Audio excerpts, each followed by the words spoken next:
Factory World Summit of Pool. Mitch Lawrence and Charlie Williams calling the action for you. And all week, a lot of very interested people. Players have come from all around the country for the ACS National Championships, league play, and now they are getting to see the best players in the world try to get a big-time title on the UPA Tour. Francisco Bustamante with the break in rack 9. Bustamante, a little bit confused on the break, switching it around, changing the speeds up. Not comfortable yet. Now, look, he went back to the cut break again. What happened was he got spooked last time hitting it straight on and not making a ball. And nothing again. I think he was betting with Alex. He's making a comment about the racker, maybe taking the blame for him not making a ball on the break. But you know, Charlie, you and I were talking during the break about Alex, who seems to, he played poker for a little while, decided to want to give that a try, and kind of drops in and out of tournaments and plays really well. He's one of those talented guys who can do that. Totally. Just going back to talking about how physically talented he is, I mean, he's able to, look at this shot here. He was trying to do that. After I won the World and US Open, that's like my goal in my life. So after I won that, I said, I'm done. And then I played a little poker for a while there, and I was doing good. Then I quit playing pool. I don't know for how long, and now I decided to go back play again because I think I can still win again. I mean, you know both players want it, but I love the fact that they have such a great relationship that they can play as hard as they're playing and still enjoy it. You know what? It's the camaraderie is so strong with the Filipinos. And like you mentioned this at the end of the match in the quarterfinals with Kiamco. As soon as he won, I mean, there's Alex and Bustamante and Kiamco all there, and they're all like talking about the shots that they played during the match and like giving each other advice. Right. And that's a big difference, I think, between the Eastern players and the Western players. And as you can see, that was a great kick shot. As you can see, the attitude of the players, it's like a team. It's almost like playing your team. It really is. When I looked at it and I saw the three of them kind of dissecting what had happened between the Bustamante-Kiamco match, it really gives you some insight. Definitely, I think the Western players can definitely take a page out of the Filipinos' playbook there and maybe try to help each other more during the matches, but it's really paying off for these players. Oh. And even, you know what, Alex made a mistake there. That might have been his first error, but it's not a big one.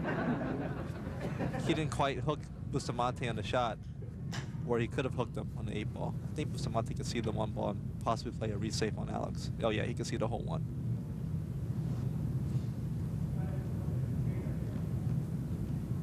Well, Team Philippines here in this tournament, last 4 players, 3 Filipinos, 1 lone American. And American is only a 23-year-old young man. But he's playing really well right now. Very great. Man. He's playing so well, this guy. This guy's on a hot streak.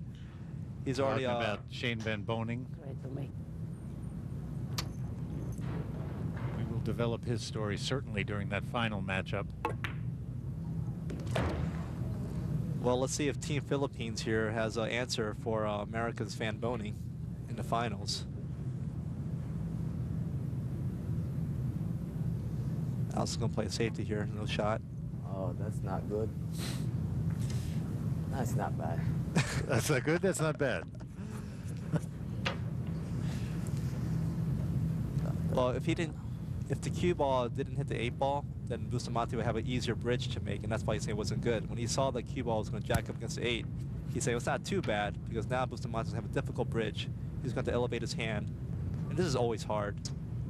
See, it's a tricky shot he's got here. What Bustamante is probably going to have to do is just clip the 2-ball real thin, very softly, and hopefully leave the 2-ball behind the 6-ball to safety. I don't really see too much else he can do here. That's not too risky. Both players have taken their extension. It's a really small finesse shot. Yep, just tap it. Oh. Val, no rail after contact. You heard it. Ooh. No rail after contact. You see, he had it clipped the thin side of the 2-ball, the left side of the 2-ball, but very thin. And the dangerous part was that if he had a flat bridge, it would have been an easy shot. But because he had to elevate his cue, when you elevate your cue like that, it magnifies any kind of side spin you might have the ball. So he might have hit the cue ball a little bit too much to the left or right than he wanted. Now at least a little bit of room for Alex Pagulayan to work with. You see, not happy after that last shot. Oh my God. Oh, he's a little bit short for the shot. He's letting you know how he felt about stretching out over the table. The reason why was he knew that he could make the shot very easily, but could he get enough power from the draw, with the draw stroke to get down for the four ball for the side pocket? He was trying to draw for the side pocket for the four ball, but being kind of a little bit short there, or vertically challenged, as we say. Well, I think he wouldn't mind you saying short. He's another safety, and it just sneaks past the 7. I think Bustamante has a shot. Maybe. Maybe. It's hard to tell from this angle. So this rack has been a complicated, safety-filled rack for both players. Alex up 5-3, remember, race to 7 to move into the finals. Bustamante will have to come off the rail. Look at this. Mike behind the 6. Oh! Wow. Bustamante, he needs a little fortune here. Nice shot. Thank you, thank you, thank you. Now, one thing all Filipinos have in common, great kickers. So Alex, I'll tell you what, he's like 80% make the shot. Oh my goodness. Just because you said that, the curse of the Bustamante has broadcast. cue ball in hand. But you know what, he just kind of like went up there, just two-stroked and shot it. He didn't really take much time on that one. Maybe he felt as confident as you did. Maybe. This rack, though there has been some kidding around, is a pivotal one for both players. This would get Francisco back to within 1. And if Alex had been able to get it, he would have been on the hill and with the break in rack 10. So a big, big rack here. You're right about that, Mitch. It's a big rack. Yep. I mean, these guys are joking around like it might be in like the first game or something like that, but this is a pivotal rack here. And Alex, even though he's joking and smiling a little bit, I think he recognizes a danger here, because if Bustamante wins this rack, like you said, within one game, and this whole thing could just change. And where Alex was dominant the whole match, I mean, he could lose the match from here.